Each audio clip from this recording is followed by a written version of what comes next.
Malam di Pati itu bukan cuma dingin, tapi juga menyimpan sesuatu yang gak bisa dijelaskan dengan logika. Di dekat rel tua yang jarang dilewati, ada satu kuburan kecil, gak besar, tapi dari situlah tangisan bayi sering terdengar setiap tengah malam.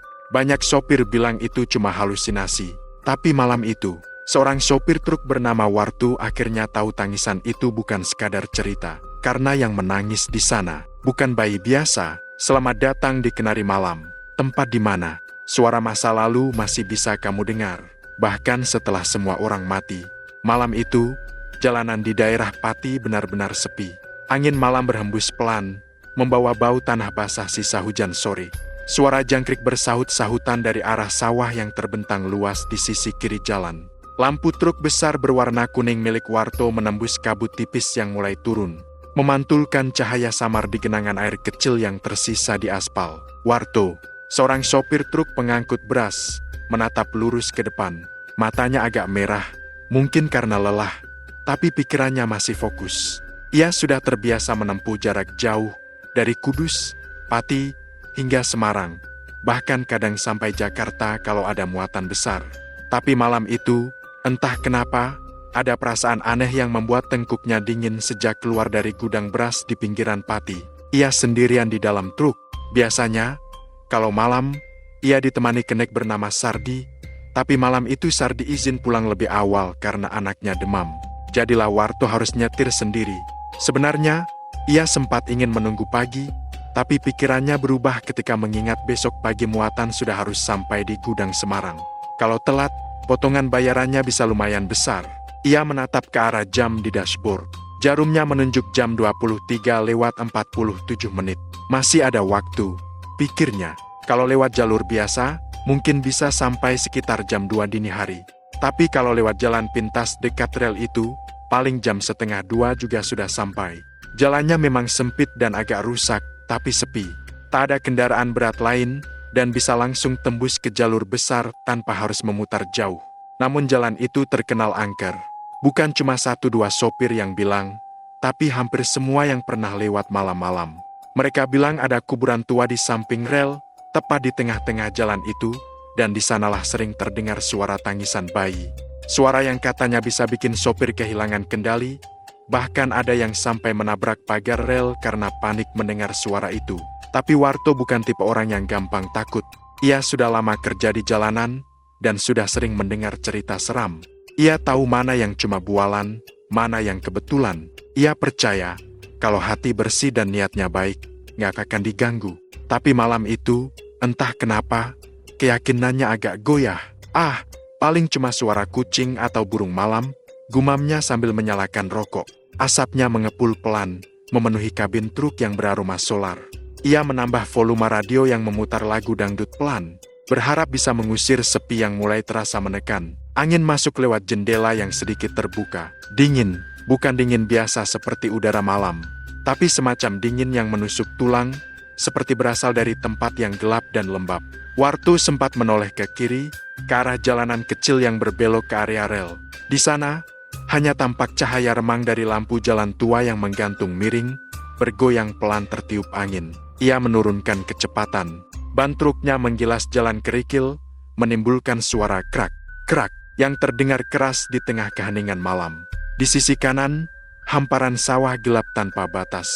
Sisi kiri, deretan pepohonan besar dengan batang penuh lumut, berdiri rapat seperti penjaga malam yang tak bersuara. Udara tiba-tiba makin lembab. Kabut menebal, menutupi sebagian pandangan ke depan. Warto mencondongkan tubuh, mencoba melihat jalan lebih jelas lewat kaca depan yang mulai berembun.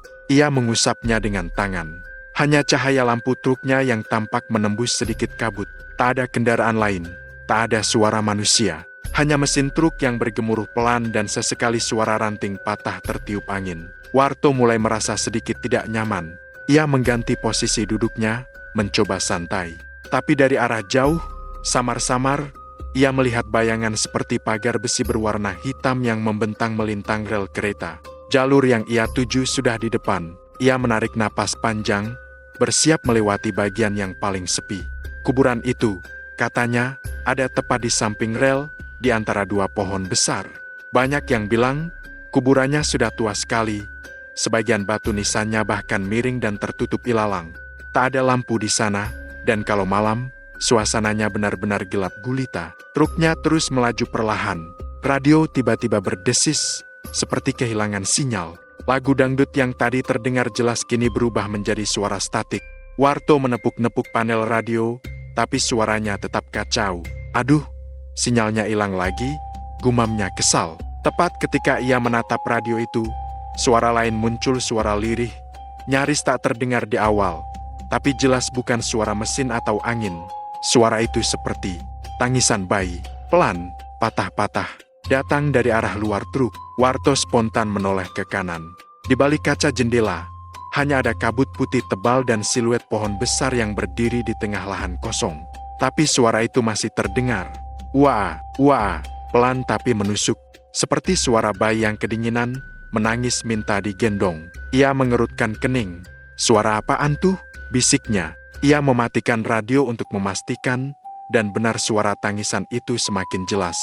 Sekarang terdengar dari arah kuburan di samping rel, di antara dua pohon besar yang tampak samar di balik kabut. Warto menelan ludah. Dadanya mulai sesak. Ia ingin mengabaikan suara itu, tapi telinganya seperti dipaksa mendengar. Setiap kali ia mencoba menyalakan mesin lebih cepat, tangisan itu ikut mengeras, seperti mengikuti laju truknya. Wah, wah, wah, wah. Ia menggenggam setir kuat-kuat, berusaha tetap fokus ke jalan. Tenang, War, tenang. Cuma kucing, paling, katanya menenangkan diri. Tapi kata-kata itu tidak membuat rasa takutnya hilang. Dari kaca spion, ia sempat melihat sesuatu. Sekilas, bayangan kecil berwarna putih, duduk di pinggir jalan dekat pagar rel. Ia pikir itu kantong plastik atau kain bekas, tapi tiba-tiba bayangan itu bergerak, bukan ditiup angin, tapi benar-benar seperti merangkak pelan ke arah jalan. Warto tersentak. Ia menginjak gas lebih dalam. Tapi anehnya, walau truknya sudah melaju cukup cepat, tangisan itu tetap terdengar tidak menjauh, malah makin dekat. Suaranya kini seperti ada di dalam kabin. Wah, Warto menoleh cepat. Tak ada siapa-siapa di dalam. Hanya rokok yang terbakar di asbak dan suara mesin yang berdengung. Tapi jantungnya berdetak keras. Ia bahkan bisa merasakan getaran di kursinya, seperti ada sesuatu yang ikut bergerak di belakang. Ketika truknya melewati rel, tiba-tiba roda bagian belakang seperti menabrak sesuatu. Dag, suaranya keras. Truk bergoyang. Warto panik, segera menginjak rem dan menurunkan kaca. Ia melihat lewat kaca spion kanan, khawatir kalau tadi menabrak batu atau mungkin sesuatu. Tapi di belakang, hanya kabut. Tak ada apa-apa. Ia keluar dari truk, menyalakan senter, dan berjalan pelan ke arah belakang. Udara luar jauh lebih dingin dari dalam kabin. Senter di tangannya bergetar karena jari-jarinya mulai kaku. Ia melangkah pelan di jalan yang becek. Cahaya kuning lampu truknya menerangi bagian depan kuburan di samping rel. Di antara ilalang tinggi, tampak beberapa batu nisan miring. Beberapa tertutup tanah dan daun kering. Angin berhembus membawa suara gemerisik pelan. Tapi tak ada tanda-tanda kehidupan di sana. Namun ketika ia menyorotkan senter ke bagian paling ujung pagar, matanya menangkap sesuatu yang membuatnya membeku. Sebuah kain putih kecil, seperti selimut bayi, tergantung di ranting bambu.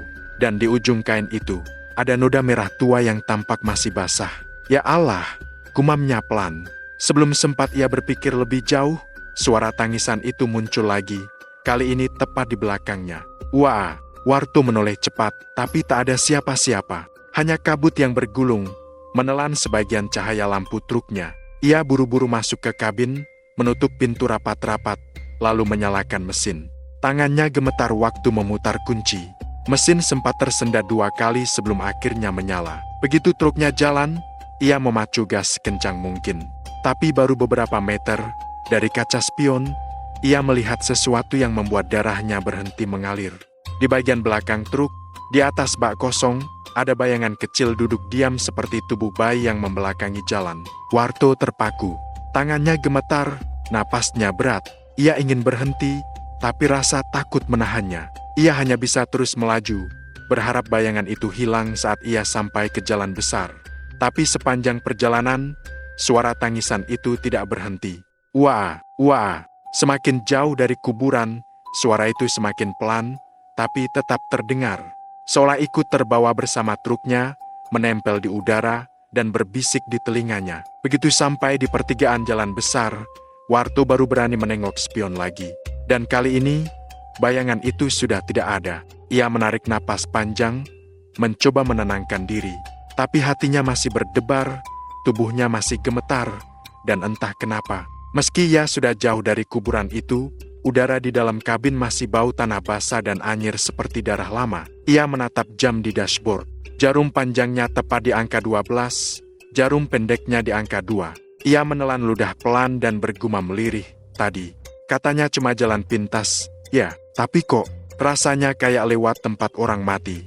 Ia tak tahu, malam itu bukan sekadar lewat. Karena sejak saat itu, sesuatu telah mengikuti perjalanannya, sesuatu yang menangis di tengah kabut, dan hanya bisa terdengar oleh mereka yang lewat sendirian di antara kuburan dekat rel pati itu. Hujan rintik mulai turun saat truk Warto menuruni tanjakan kecil menuju arah jalan besar. Lampu depannya menembus gerimis, menimbulkan kilau di permukaan jalan yang basah. Udara di dalam kabin terasa dingin, bahkan rokok di tangan Warto pun nyaris padam tertiup angin dari celah jendela. Ia masih belum bisa berhenti berpikir tentang apa yang baru saja terjadi di rel tadi. Dadanya masih terasa sesak, tengkuknya masih merinding setiap kali ia ingat bayangan kecil yang duduk di bak truk. Entah apa yang sebenarnya ia lihat, tapi perasaannya mengatakan itu bukan hal biasa. Udah, War, jangan dipikirin, pasti cuma halu, ucapnya pelan, mencoba menenangkan diri. Tapi suaranya sendiri terdengar gemetar. Ia menyalakan radio lagi, berharap suara musik bisa mengusir ketegangan di dadanya. Namun, anehnya, radio itu kembali mengeluarkan suara statik, sama seperti tadi. Suara berisik itu seperti desisan halus yang mengisi seluruh kabin, membuat telinganya gatal. Ia memutar tombol volume, tapi malah muncul suara lain, samar, nyaris seperti bisikan. "Jangan tinggalkan aku." Sekejap, tubuh Warto kaku. Ia menatap radio dengan mata membulat, napasnya tertahan. Suara itu pelan sekali, tapi jelas terdengar di antara desisan. Ia buru-buru mematikan radio, bahkan mencabut kabel colokan dari panel. Sunyi kembali memenuhi kabin, hanya suara mesin truk yang kini terdengar berat dan kasar. Warto menarik napas panjang. Tangannya masih gemetar di setir. Ia mencoba menenangkan diri dengan berpikir logis. Mungkin gangguan sinyal. Ya, pasti gangguan, katanya. Tapi dalam hatinya, ia tahu itu bukan gangguan biasa. Suara tadi seperti berasal dari dalam radio, tapi juga seperti ada di dalam kepalanya. Truk terus melaju, tapi Warto tidak tenang. Ia memandangi spion beberapa kali, memastikan tidak ada apa-apa di belakang. Tapi setiap kali melihat pantulan lampu merah di spion tengah, jantungnya berdetak lebih cepat. Ia takut melihat lagi sosok yang tadi. Saat jalanan mulai menanjak, kabut kembali turun. Hujan yang tadi hanya rintik kini berubah jadi deras. Warto memperlambat laju truknya. Wiper bergerak bolak-balik cepat, tapi air hujan begitu deras hingga pandangan ke depan hanya sejauh beberapa meter. Dalam gelap dan derasnya hujan itu, Warto melihat sesuatu di tengah jalan bayangan kecil. Tampak duduk di genangan air, tepat di tengah jalur yang akan ia lewati. Ia spontan menginjak rem kuat-kuat. Ban truk berdecit panjang, nyaris kehilangan kendali. Brak, suara muatan di belakang berguncang keras. Jantung Warto hampir copot. Ia menatap lurus ke depan, matanya membulat. Tapi di depan, tak ada apa-apa.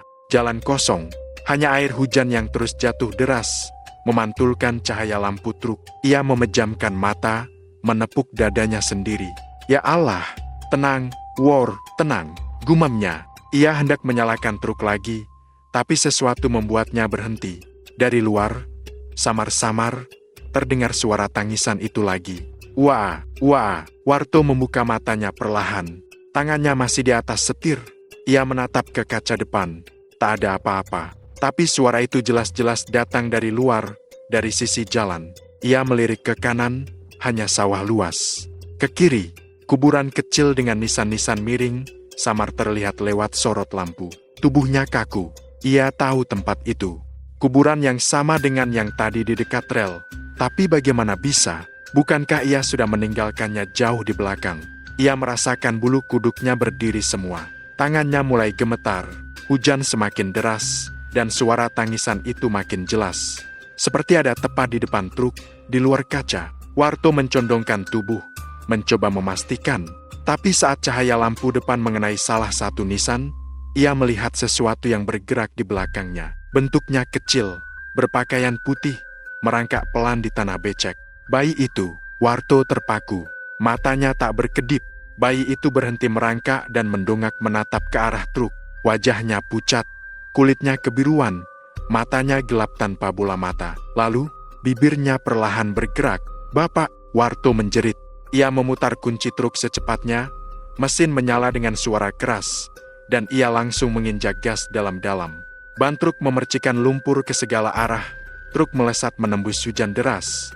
Tapi di sela suara mesin dan derasnya hujan, ia masih bisa mendengar suara tangisan itu kali ini dari dalam truk.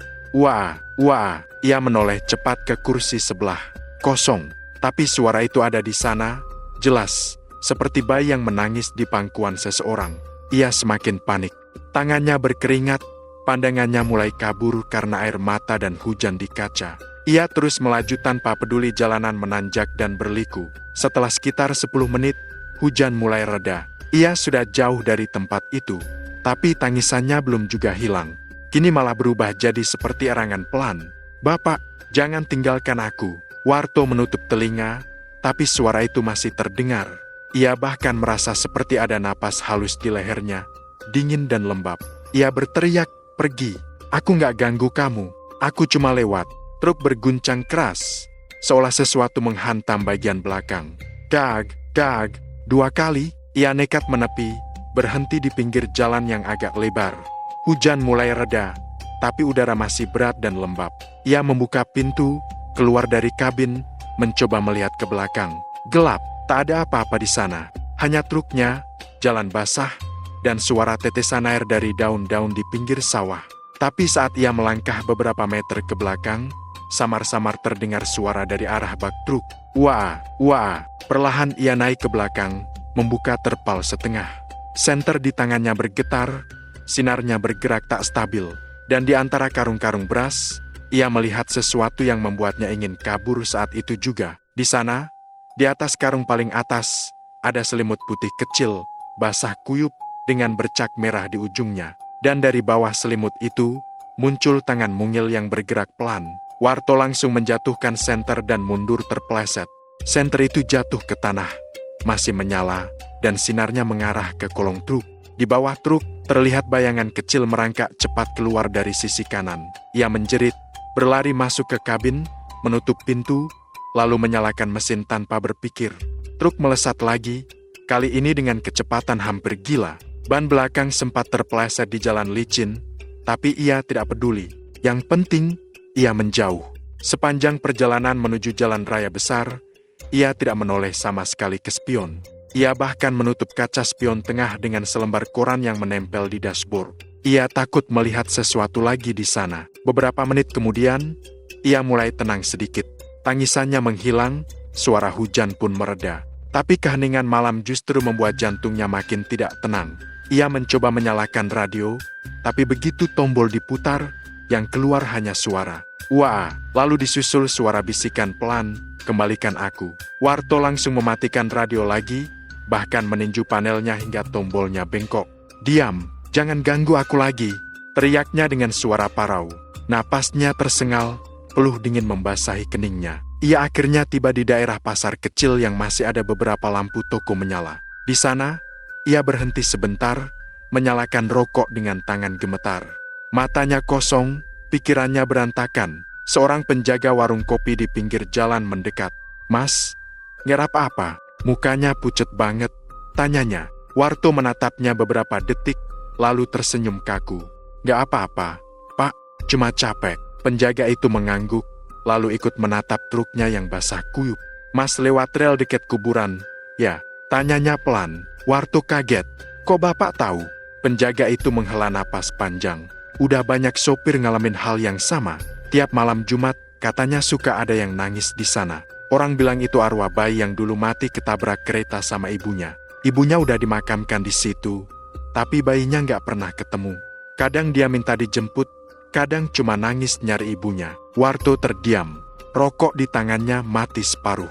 Ia memandangi jalanan di depan, membayangkan kembali kabut tebal, tangisan itu, dan bayangan kecil di bak truk. Kalau Mas dengar suara bayi nangis, jangan berhenti. Jalan terus. Tapi jangan ngomong apa-apa, jangan nyaut. Soalnya kalau nyaut, dia bakal ikut terus, kata penjaga itu sambil menatap ke arah jalan yang gelap di ujung sana. Warto tidak menjawab. Ia hanya menatap kosong, merasa seolah apa yang terjadi barusan bukan mimpi, tapi juga bukan nyata. Ada rasa dingin yang masih menempel di lehernya, dan bau anyir di dalam truk belum juga hilang. Malam itu, Warto duduk lama di warung itu, tak sanggup melanjutkan perjalanan. Tapi anehnya, setiap kali ia mencoba memejamkan mata, suara tangisan bayi itu kembali terdengar jauh, tapi nyata, seolah masih menunggu, masih memanggil, di antara suara hujan dan desiran angin malam yang melintasi kuburan dekat rel itu. Dan entah kenapa, di dalam hatinya, Warto merasa belum selesai, seperti ada sesuatu yang ingin ia tahu, sesuatu yang memanggilnya untuk kembali ke tempat itu. Setelah malam panjang itu, Warto tidak bisa tidur nyenyak berhari-hari. Setiap kali matanya terpejam, ia selalu mendengar suara tangisan bayi samar di awal, lalu semakin jelas, sampai akhirnya membangunkannya dengan tubuh penuh keringat dingin. Ah, cuma mimpi, pikirnya setiap kali terbangun. Tapi setiap pagi, ia selalu menemukan sesuatu yang aneh. Baju kerjanya basah di bagian pundak, seperti terkena air hujan, padahal semalam ia tidur di kamar yang kering. Kadang ada jejak lumpur kecil di lantai dekat pintu kamar, seperti bekas kaki kecil. Istrinya, Sari, sempat menanyakan, "Pak, kok tiap pagi lantai kotor gini? Kayak ada yang jalanin kaki becek." Warto cuma menjawab singkat, "Kucing kali, Bu." Padahal dalam hati, ia tahu itu bukan ulah kucing. Sudah 3 malam sejak kejadian di kuburan dekat rel itu. Warto berusaha menganggap semuanya hanya kebetulan. Tapi semakin ia mencoba melupakan, semakin sering gangguan itu datang. Malam keempat, saat ia baru saja tidur, terdengar suara aneh dari luar kamar. Wah, wah, suaranya kecil, seperti dari kejauhan, tapi cukup untuk membuat bulu kuduknya berdiri. Ia menatap langit-langit kamar, diam beberapa detik, lalu memutuskan untuk bangun. Ia keluar kamar pelan-pelan. Sari sudah tidur, anaknya juga. Rumah kecil itu gelap, hanya diterangi lampu minyak di dapur. Suara tangisan itu masih terdengar kali ini lebih jelas, seperti datang dari depan rumah. Warto melangkah pelan ke ruang tamu. Hatinya berdebar keras, napasnya berat. Ia membuka gorden jendela perlahan, mengintip keluar. Di bawah cahaya lampu jalan yang remang, ia melihat sesuatu di depan pagar rumahnya. Gundukan kecil, seperti bungkusan kain putih. Kain itu bergerak pelan, seperti ada sesuatu di dalamnya, dan dari situlah suara tangisan itu berasal. Warto terpaku, tangannya gemetar. Ia tahu ia seharusnya menutup jendela dan pura-pura tidak tahu, tapi rasa penasaran membuatnya tetap menatap. Saat ia memajukan wajah sedikit, kain itu tiba-tiba berhenti bergerak, sunyi. Lalu, perlahan, bungkusan itu terbuka sedikit. Dari dalamnya muncul tangan kecil sangat kecil berwarna pucat. Warto langsung mundur, menutup gorden, dan berlari masuk kamar. Ia menutup pintu rapat, membalik badan, dan menatap istrinya yang masih tidur pulas. Ia mencoba mengatur napas. Tenang, War, cuma halu. Tapi baru beberapa detik ia mencoba menenangkan diri, suara itu terdengar lagi kali ini dari dalam rumah. Wah, ia membeku. Suaranya begitu dekat, seperti berasal dari ruang tengah. Ia menoleh pelan ke arah pintu kamar. Celah di bawah pintu terlihat samar bergerak, seperti ada bayangan kecil lewat. Warto menatap lama, tubuhnya tak bisa digerakkan. Lalu, terdengar suara tok, tok, tok. Ada yang mengetuk pintu kamar. Pelan, 3 kali, ia menahan napas. Istrinya mulai menggeliat, tapi belum bangun. Ketukan itu terdengar lagi. Tok, tok, tok. Lalu diikuti suara lirih. Suara bayi itu, pak, buka. Warto memejamkan mata, menutup telinganya. Allahu Akbar. Jangan ganggu aku, bisiknya berulang-ulang. Setelah beberapa saat, suara itu menghilang. Ia tak sadar kapan akhirnya ia tertidur, tapi ketika pagi datang, ia mendapati pintu kamar sudah terbuka sedikit. Padahal semalam ia yakin sudah dikunci dari dalam. Hari itu, ia memutuskan untuk tidak bekerja. Ia terlalu lelah, baik fisik maupun pikiran. Tapi sore harinya, salah satu temannya, Darno, datang ke rumah. "War, kamu nggak narik truk hari ini? Bos nyariin, katanya kiriman belum nyampe," katanya sambil menyeruput kopi. Warto menghela napas panjang. "Aku mau istirahat dulu, Nomor. Badan rasanya nggak enak." Darno menatapnya heran. "Mukamu pucet banget, kayak kurang tidur. Sakit, ya?" Warto ragu sejenak, tapi akhirnya ia bercerita sedikit tentang apa yang terjadi di rel. Tentang suara tangisan, radio yang aneh, dan sosok bayi yang ia lihat di kuburan. Darno terdiam cukup lama, lalu berkata pelan, "Aku pernah dengar cerita itu, War, dulu banget, waktu aku masih kecil. Katanya dulu ada perempuan bunuh diri di rel dekat kuburan itu. Dia hamil muda. Katanya ditinggal suaminya. Orang-orang bilang arwah bayinya nggak tenang, masih gentayangan nyari ibunya." Warto menelan ludah. "Tapi kenapa harus ganggu aku, Nomor? Aku kan cuma lewat." Darno menggeleng. "Mungkin kamu nyaut, War. Mungkin kamu," jawab tangisannya. Ucapan itu membuat Warto terdiam. Ia teringat jelas malam itu saat suara tangisan pertama kali terdengar. Ia memang sempat berucap, "Ya Allah, suara apa itu?" Dan kalau benar seperti kata Darno, berarti ia sudah menanggapi panggilan arwah itu. Malamnya, Warto memutuskan untuk tidur lebih cepat. Ia menaruh sajadah di samping ranjang, berdoa lama sekali sebelum memejamkan mata. Tapi sekitar tengah malam, ia terbangun karena merasa ada sesuatu yang berat di dadanya. Matanya perlahan terbuka. Kamar gelap, tapi ia bisa melihat samar-samar bayangan di atas tubuhnya. Seperti sosok kecil yang duduk di dadanya, tubuhnya menggigil, kulitnya basah, dan wajahnya menghadap langsung ke wajah Warto. Warto ingin berteriak, tapi suaranya tak keluar. Mulutnya terbuka, tapi yang keluar hanya desah napas. Sosok itu perlahan mendekatkan wajahnya.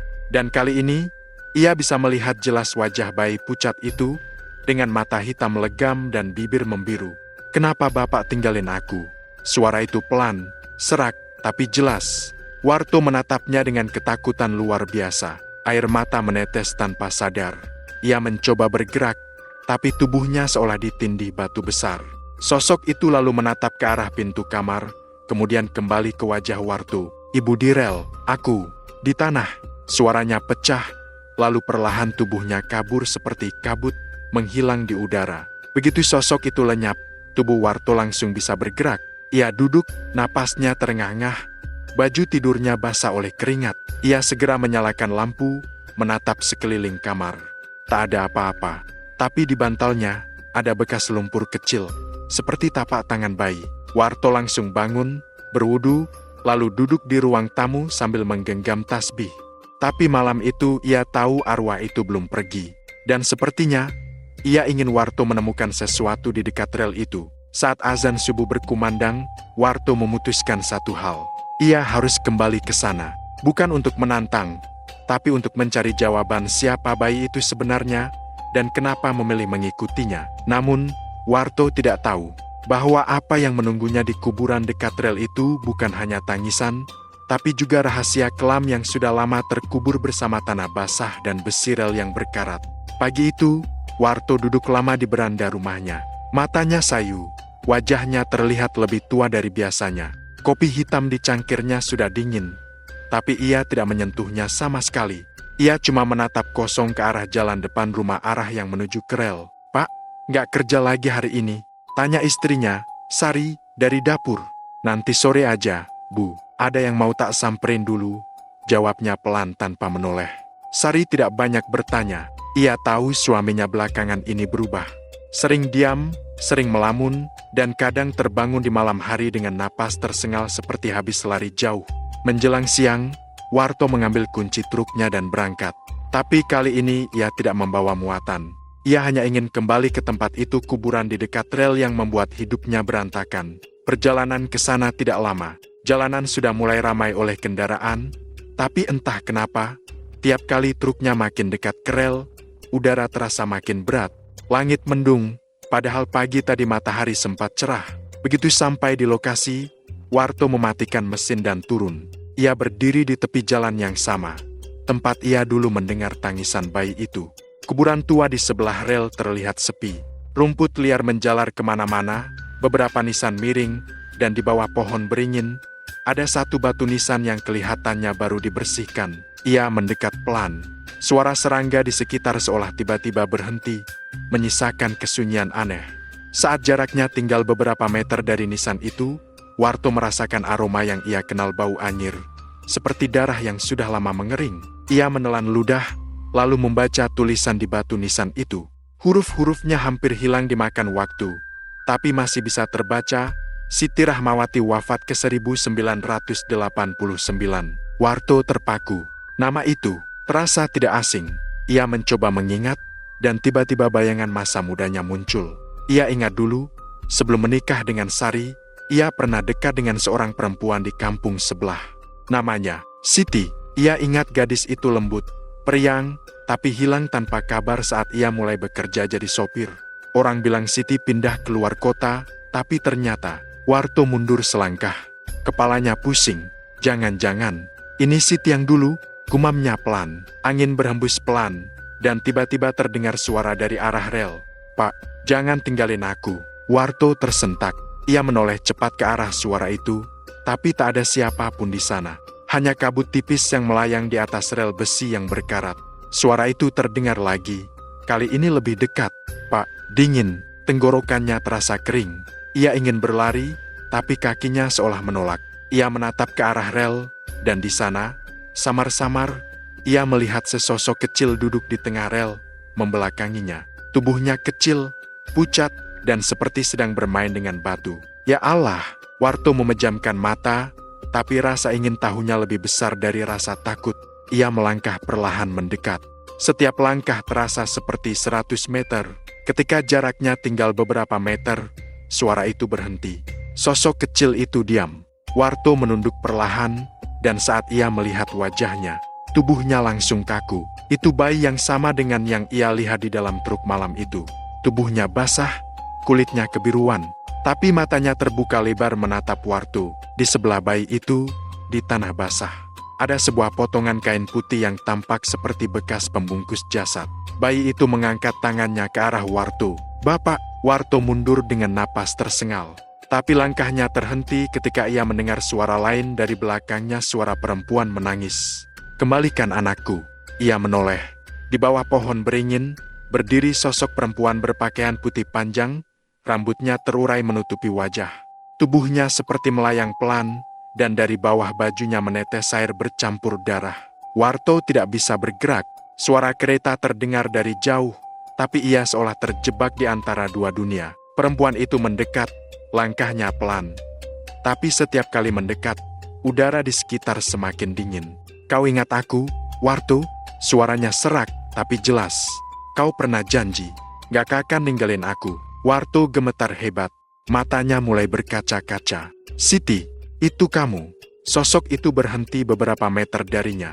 Rambutnya bergoyang pelan tertiup angin. Lalu ia mengangkat wajahnya sedikit. Di balik rambut panjang itu, wajahnya pucat dan matanya kosong. Tapi bibirnya tersenyum. "Aku gak marah, Warto.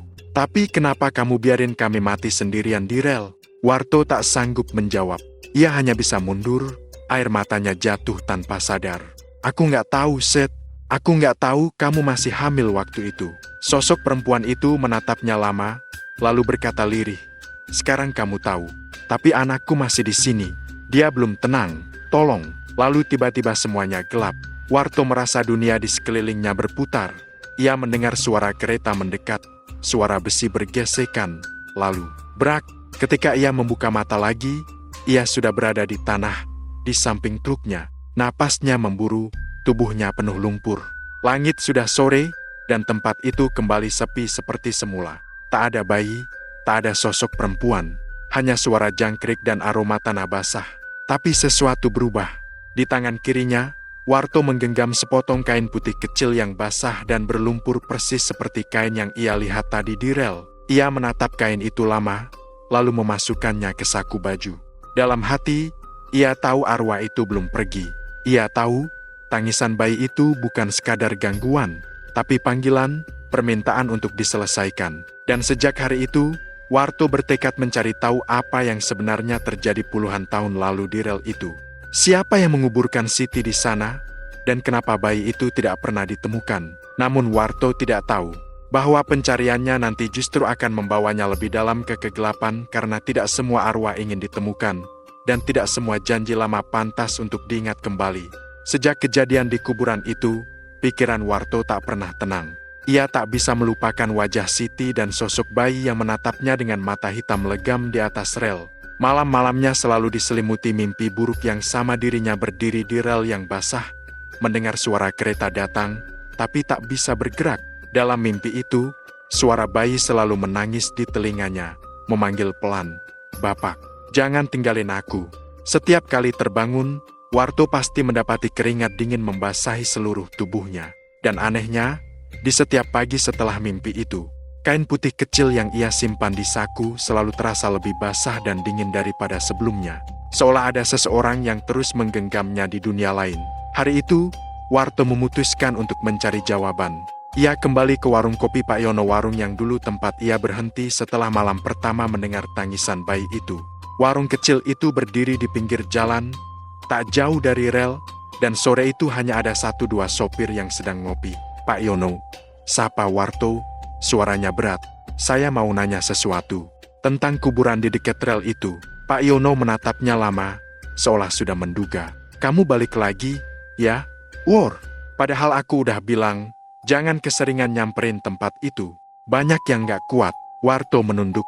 "Saya harus tahu, Pak, nama yang dinisan itu." "Siti Rahmawati. Saya kenal orangnya dulu." Pak Yono menarik napas panjang. Ia menatap keluar warung, ke arah rel yang tampak samar di kejauhan. "Jadi kamu kenal, ya?" Suaranya pelan. "Kalau gitu, kamu juga harus tahu satu hal, War. Dulu, waktu kuburan itu baru dibuat, banyak orang heran.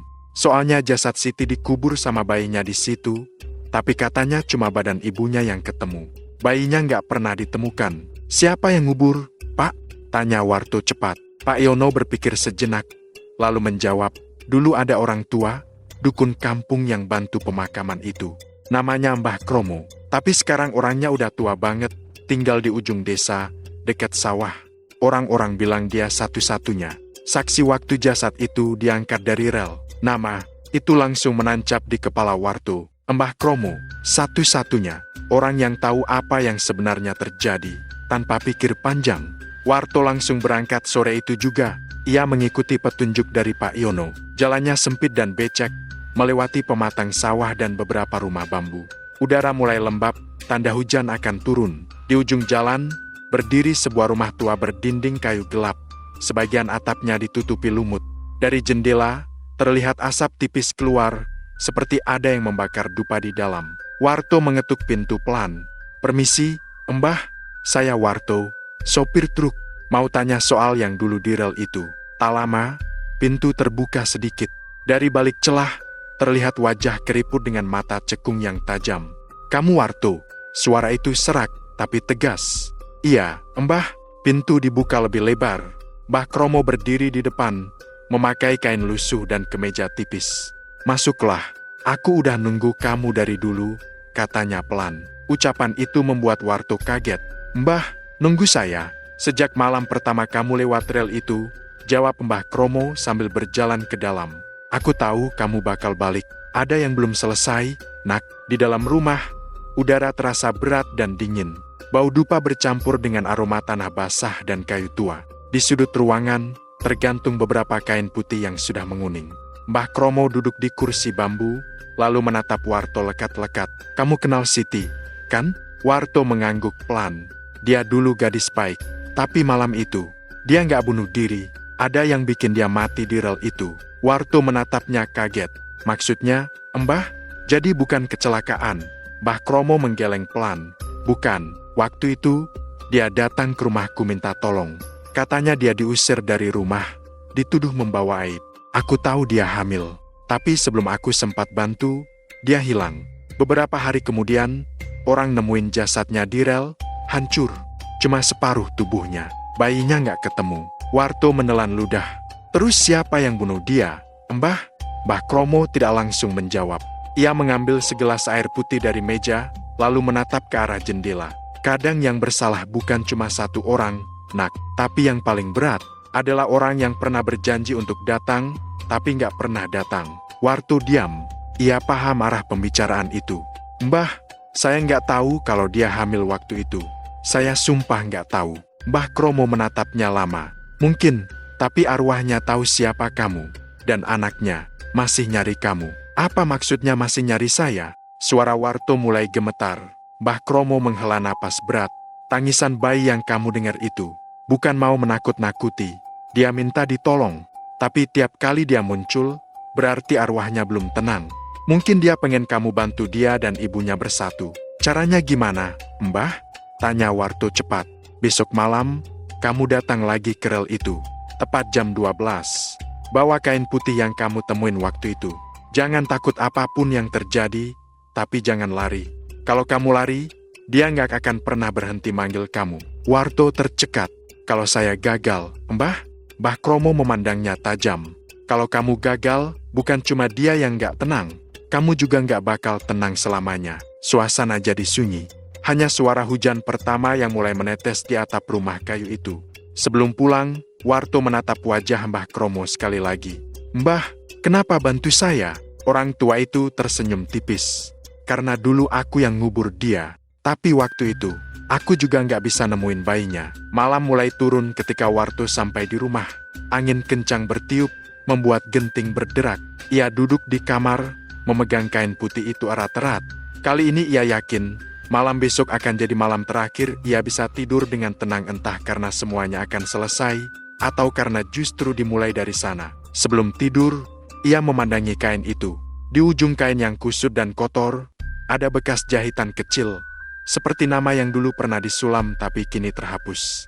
Namun di bawah cahaya lampu redup, Warto masih bisa membaca samar, Siti. Ia menutup matanya. Dalam gelap, suara tangisan itu kembali muncul, pelan, mengiris hati. Tapi malam ini, ia tidak lagi takut. Ia tahu, saat jarum jam menunjukkan pukul 12 nanti, ia harus kembali ke kuburan dekat rel itu. Bukan lagi untuk melarikan diri, tapi untuk menepati janji yang dulu ia tinggalkan. Malam itu, langit pati gelap pekat tanpa bintang. Udara terasa dingin menusuk, bahkan lebih dingin dari malam-malam sebelumnya. Jam di dinding rumah Warto menunjukkan jam 23:45. Ia duduk di dalam truk, mesin sudah menyala, tapi tangannya masih gemetar di atas kemudi. Di kursi sebelahnya, kain putih kecil itu tergulung rapi dalam plastik bening, kain yang katanya menjadi kunci arwah bayi itu bisa tenang. Ia menatap jalanan yang basah oleh gerimis. Jalan kecil menuju rel itu tampak seperti lorong gelap yang menelan cahaya lampu depan truk. Di kejauhan, samar-samar terdengar suara kereta lewat, disusul gemuruh rel yang bergetar pelan. Warto menarik napas panjang. Bismillah, bisiknya pelan, sebelum mulai menekan pedal gas. Truk berjalan pelan, roda berdecit di atas aspal basah. Lampu-lampu jalan hanya sedikit, sebagian malah mati. Semakin dekat ke arah rel, hawa di sekitar terasa aneh, seperti ada sesuatu yang mengikuti dari belakang. Angin malam yang tadinya hanya sepoi-sepoi, kini terasa seperti bisikan, menyapu leher dan telinganya. Di kaca spion, Warto sempat melihat bayangan samar, seperti seseorang berdiri di pinggir jalan. Tapi setiap kali ia menoleh, bayangan itu menghilang. Saat sampai di tikungan terakhir sebelum rel, mesin truk tiba-tiba bergetar hebat, lalu mati seketika. Lampu depan padam, radio ikut senyap. Ah, sial! Kenapa pas di sini? Gumam Warto, mencoba menyalakan mesin berulang kali. Tapi nihil. Mesin hanya berderak pelan, lalu diam. Ia menatap jam di dashboard. 00,0 tepat. Hatinya langsung berdebar keras. Ia tahu waktunya sudah tiba. Ia turun dari truk perlahan, membawa kain putih itu. Di kejauhan, rel kereta membentang lurus, memantulkan cahaya samar bulan yang tertutup awan. Dan di sisi rel, terlihat tanah basah dengan batu nisan kecil berlumut. Kuburan itu, kuburan Siti. Langkah Warto terasa berat. Setiap kali ia melangkah, angin berhembus pelan, seolah ada suara yang memanggilnya. Pak, sini, Pak. Suara itu kecil, seperti suara bayi yang baru belajar bicara. Suara itu datang dari arah kuburan. Warto menggenggam kain putih itu lebih erat. Ia berjalan mendekat sambil menatap ke sekeliling. Tak ada siapa-siapa, hanya gelap, dan suara jangkrik yang entah kenapa kini terdengar jauh sekali. Ketika ia sampai di depan nisan, tiba-tiba tanah di sekitarnya bergoyang pelan. seperti ada sesuatu yang bergerak di bawahnya. Dari dalam tanah, muncul bau anyir campuran tanah basah dan darah yang lama membusuk. Warto mundur selangkah, tapi kakinya seperti menempel di tanah. Lalu, dari sisi rel terdengar suara kereta. Padahal jam sudah lewat tengah malam, dan semua jadwal kereta malam seharusnya baru lewat setengah jam lagi. Suara itu makin keras. Tapi anehnya, ketika Warto menatap ke arah rel, tak ada kereta sama sekali. Hanya suara roda besi yang melaju cepat, dan tiupan angin deras yang membuat tubuhnya nyaris goyah. Warto mulai panik. Mbah Kromo bilang jangan lari, bisiknya pada diri sendiri. Tapi ketika ia melihat sesuatu merayap keluar dari tanah kuburan itu, tubuhnya langsung kaku. Dari dalam tanah muncul sepasang tangan pucat, penuh lumpur dan darah kering. Tangan itu kecil, seperti tangan bayi, tapi ujung jarinya panjang dan hitam. Tangan itu meraih ujung kain putih di tangan Warto, menariknya pelan. Suara tangisan mulai terdengar, pelan tapi menyayat hati. "Bapak, dingin, Pak, jangan tinggalin aku." Air mata Warto menetes tanpa sadar. "Maafin Bapak, Nak, Bapak nggak tahu dulu, Bapak nggak tahu," katanya dengan suara bergetar. Tangan kecil itu berhenti menarik, lalu suara tangisan berganti jadi suara perempuan lirih, parau, tapi jelas. "Kamu janji mau datang, Warto." Suara itu datang dari arah rel. Warto menoleh dan di sana, berdiri Siti. Tubuhnya basah kuyup, rambut panjangnya menutupi separuh wajah, dan di tangannya ada bungkusan kain kecil seperti jenazah bayi. Wajahnya pucat, tapi matanya kosong, hitam seluruhnya. Ia menatap Warto tanpa ekspresi, namun air mata mengalir terus di pipinya. "Siti," Warto berbisik, lututnya lemas. Aku minta maaf." Siti melangkah pelan ke arahnya. Setiap langkah yang diambil membuat suara air menetes dari ujung kakinya, padahal tanah di bawahnya kering. "Kamu tinggalin aku waktu aku butuh kamu. Aku sendirian, Warto. Di rel itu, cuma aku dan anak kita." Suara kereta kembali terdengar, kali ini makin keras. Getaran di tanah makin kuat, seperti ada kereta yang benar-benar akan lewat. Tapi tak ada cahaya, tak ada gerbong, hanya suara yang menggema di tengah malam. Siti berdiri tepat di depan Warto kini. Ia mengangkat kain kecil di tangannya. "Dia belum bisa pergi sebelum kamu ngakuin dia, Warto." Tangannya yang dingin menggenggam tangan Warto dan menaruh kain kecil itu di dadanya. Tiba-tiba, suara bayi itu kembali terdengar dari dalam kain, tapi kali ini bukan tangisan. "Bapak!" Warto menangis sejadi-jadinya. Ia memeluk kain kecil itu erat-erat. "Iya, Nak, iya, Bapak di sini. Maafin Bapak." Siti menatapnya lama, lalu senyum tipis muncul di wajah pucatnya. "Sekarang kamu udah dengar dia, Warto, udah waktunya kami pergi." Warto masih menatapnya dengan mata berkaca-kaca. "Pergi kemana, Set? Aku belum sempat." Tapi sebelum sempat ia selesaikan kalimatnya, suara kereta datang sangat keras, seperti melintas tepat di antara mereka. Angin kencang membuat tubuh Warto hampir terlempar. Ia menutup mata, memeluk kain kecil itu erat-erat. Ketika ia membuka mata lagi, Siti sudah tidak ada. Tak ada suara tangisan, tak ada bayangan, hanya rel yang basah dan sepi. Namun anehnya, kain putih di tangannya kini bersih, tak ada lumpur, tak ada darah. Hanya harum bunga melati samar-samar tercium. Warto terduduk lemas di tepi rel, menangis lama sekali. Entah karena takut, sedih, atau lega, ia sendiri tidak tahu. Yang pasti, malam itu, suara tangisan bayi yang menghantui jalur itu selama bertahun-tahun tidak pernah terdengar lagi. Saat fajar menyingsing, Warto masih duduk di situ. Matahari mulai muncul, dan suara burung menggantikan keheningan malam. Ketika ia berdiri, ia melihat sesuatu di atas nisan Siti, sebuah bunga melati segar.